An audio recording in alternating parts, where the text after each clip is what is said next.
مختلف مشکلات و حاجات اور اسماء حسنہ میں ان کا حل۔ الملک حقیقی بادشاہ۔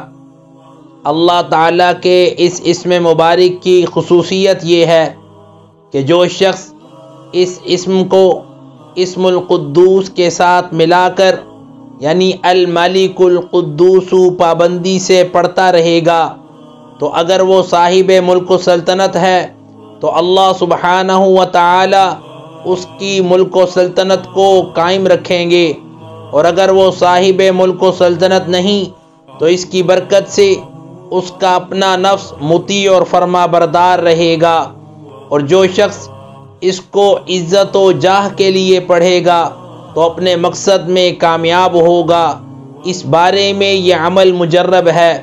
حضرت شاہ عبد الرحمن اس اسم کی خصوصیت کے بارے میں لکھتے ہیں کہ جو شخص روزانہ الملک 90 مرتبہ پابندی سے پڑھے گا تو نہ صرف یہ کہ وہ مالدار، روشن اور خوشحال ہوگا بلکہ حکام و سلاطین اس کے لیے مسخر ہو جائیں گے۔